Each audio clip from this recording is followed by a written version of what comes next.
ಒಂದು ಕಡೆ ಬರದ ನಾಡು ಚಿಕ್ಕಬಳ್ಳಾಪುರದಲ್ಲಿ ಬಿಸಿಲಿನ ತಾಪ ಹೆಚ್ಚಾಗಿದ್ರೆ ಇನ್ನೊಂದು ಕಡೆ ಲೋಕಸಭಾ ಚುನಾವಣಾ ರಾಜಕೀಯದ ತಾಪ ಮತ್ತಷ್ಟು ಏರಿದೆ.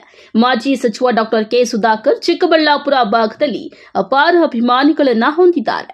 ಈ ಬಾರಿಯ ಚಿಕ್ಕಬಳ್ಳಾಪುರ ಲೋಕಸಭಾ ಚುನಾವಣೆಗೆ ಬಿಜೆಪಿ ಟಿಕೆಟ್ ಘೋಷಣೆ ನಂತರ ಕ್ಷೇತ್ರದಲ್ಲಿ ಚುನಾವಣೆ ಕಾವು ಮತ್ತಷ್ಟು ರಂಗೇರಿದೆ. ಜನ ಬೆಂಬಲ ಮತ್ತಷ್ಟು ಏರಿಕೆಯಾಗಿದೆ.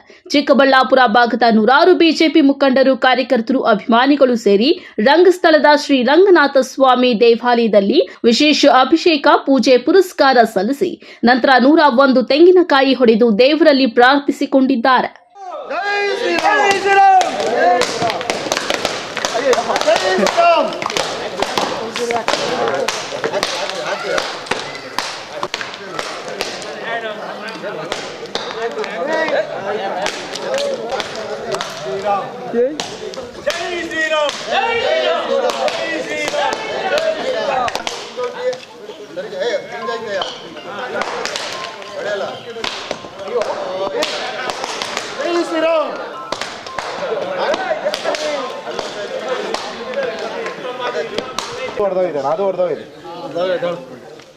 ಅಂದರೆ ಡಾಕ್ಟರ್ ಸುಧಾಕರ್ ಅವರಿಗೆ ಏನು ಭಾರತೀಯ ಜನತಾ ಪಕ್ಷದ ವತಿಯಿಂದ ಬಿ ಫಾರ್ಮನ್ನು ಕೊಟ್ಟು ಇವತ್ತು ಲೋಕಸಭಾ ಚುನಾವಣೆಯಲ್ಲಿ ಅವರನ್ನು ಕಣಕ್ಕೆ ಇಳಿಸಿರ್ತಕ್ಕಂಥ ಈ ಸಂದರ್ಭದಲ್ಲಿ ಅವರ ಗೆಲುವು ತಾವು ಹೇಳಿದ ರೀತಿಯಲ್ಲಿ ಏನು ಇವತ್ತು ಕಾಂಗ್ರೆಸ್ಸಿನ ಅಭ್ಯರ್ಥಿ ಕೂಡ ಘೋಷಣೆ ಆಗಿರ್ತಕ್ಕಂಥ ಸಂದರ್ಭದಲ್ಲಿ ಇವತ್ತು ಈ ಒಂದು 8 ಕ್ಷೇತ್ರಗಳಲ್ಲಿ 8 ವಿಧಾನಸಭಾ ಕ್ಷೇತ್ರಗಳಲ್ಲಿ ನಾವು ಒಂದು ಜಾತ್ಯತೀತ ಜನತಾದಳದೊಡನೆ ಅಲಿಯನ್ಸ್ ಆಗಿದೆ, ಒಡಂಬಡಿಕೆ ಆಗಿದೆ.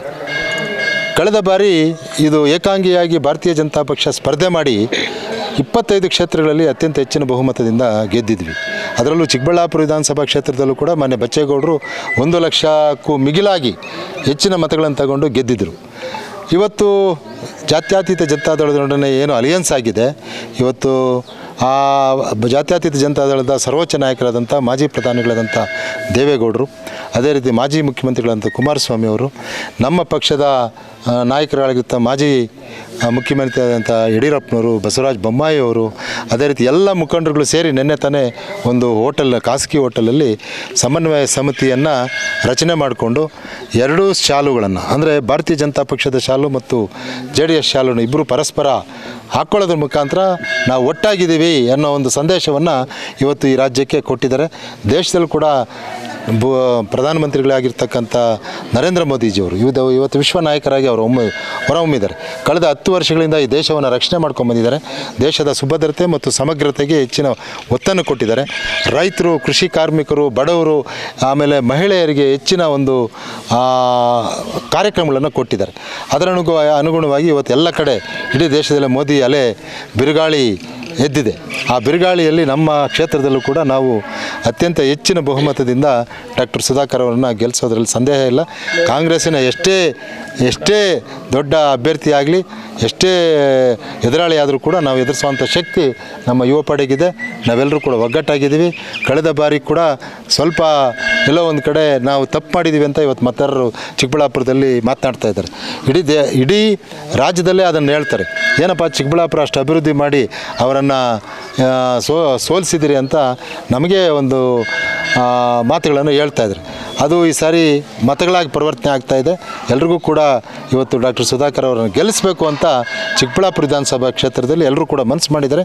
ಈ ಕ್ಷೇತ್ರದಲ್ಲಿ ಬಹುಶಃ 25,000ರಿಂದ 30,000ಕ್ಕೂ ಹೆಚ್ಚಿನ ಮತಗಳು ಇನ್ನೂ ಹೆಚ್ಚಿಗೆ ಬರಬೇಕು. ಆ ಚುನಾವಣೆ ಆದಮೇಲೆ ಹೇಳ್ತೀವಿ 25ರಿಂದ 30,000 ಬರ್ತದೆ, ಇಲ್ಲ 50,000 ಬರ್ತದೆ ಅಂತ. ಯಾಕೆಂದರೆ JDS ಮತಗಳು ಕೂಡ ಕ್ರೋಢೀಕರಣ ಆಗೋದ್ರಿಂದ ಇದರಲ್ಲಿ ಸಂದೇಹನೇ ಇಲ್ಲ. ಇನ್ನು ಇದೇ ವೇಳೆ ಸುಧಾಕರ್ ಲೋಕಸಭಾ ಚುನಾವಣೆಗೆ ಗೆಲುವಿಗಾಗಿ ಅಭಿಮಾನಿಗಳು ರಂಗಸ್ಥಳದ ಶ್ರೀ ರಂಗನಾಥ ಸ್ವಾಮಿ ದೇವಾಲಯದಲ್ಲಿ ಬಿಸಿಲಿನ ತಾಪದಲ್ಲೂ ಸಹ ಉರುಳು ಸೇವೆ ಮಾಡಿ ದೇವರಲ್ಲಿ ಈ ಬಾರಿ ಸುಧಾಕರ್ ಗೆಲುವಿಗಾಗಿ ಹರಕೆ ಹೊತ್ತಿಕೊಂಡಿದ್ದಾರೆ. ಇವತ್ತು ಉರುಳು ಸೇವೆ ಮಾಡಿರೋ ಉದ್ದೇಶ ನಾವು ಅತಿ ಹೆಚ್ಚು ಮತಗಳಿಂದ ನಮ್ಮ ಡಾಕ್ಟರ್ ಕೆ ಸುಧಾಕರ್ ಅನ್ನೋರನ್ನ ಬಿಜೆಪಿ ಅಭ್ಯರ್ಥಿನ ನಾವು ಗೆಲ್ಸ್ಕೋಬೇಕು ಅಂತ ಹೇಳ್ಬಿಟ್ಟು ಇವತ್ತು ಉರುಳು ಸೇವೆ ಮಾಡಿದ್ದೀವಿ. ಇದೇ ರೀತಿಯಾಗಿ ನಾವು ಹೆಚ್ಚು ಮತಗಳನ್ನು ಪಡೆದು ಗೆದ್ದಾದ್ಮೇಲೂ ಸಮೇತ ನಾವು ಬಂದು ಈ ರಂಗನಾಥ ಸ್ವಾಮಿ ದೇವಸ್ಥಾನದಲ್ಲಿ ಒಂದು ಅನ್ನ ಸಂತರ್ಪಣೆ ಮಾಡಬೇಕು ಅಂತ ನಾವು ನಮ್ಮ ಎಲ್ಲ ಮುಖಂಡರುಗಳು, ಎಲ್ಲ ಯುವ ಸ್ನೇಹಿತರು, ಎಲ್ಲ ನಮ್ಮ ಬಿಜೆಪಿ ಕಾರ್ಯಕರ್ತರು ಎಲ್ಲ ಸೇರಿ ನಾವು ಒಂದು ಪೂಜೆಯನ್ನು ಇವತ್ತು ಮಾಡಿ ಉರುಳು ಸೇವೆ ಮಾಡಿ ಪೂಜಾ ಕಾರ್ಯಕ್ರಮವನ್ನು ಯಶಸ್ವಿ ಮಾಡಿದ್ದೀವಿ. ಈ ವೇಳೆ ಹಿರಿಯ ಬಿಜೆಪಿ ಮುಖಂಡರು, ಕಾರ್ಯಕರ್ತರು, ಅಭಿಮಾನಿಗಳು ಭಾಗಿಯಾಗಿದ್ದರು. ಕಲ್ವಾರ ಅರುಣ್, MMTV ನ್ಯೂಸ್, ಚಿಕ್ಕಬಳ್ಳಾಪುರ.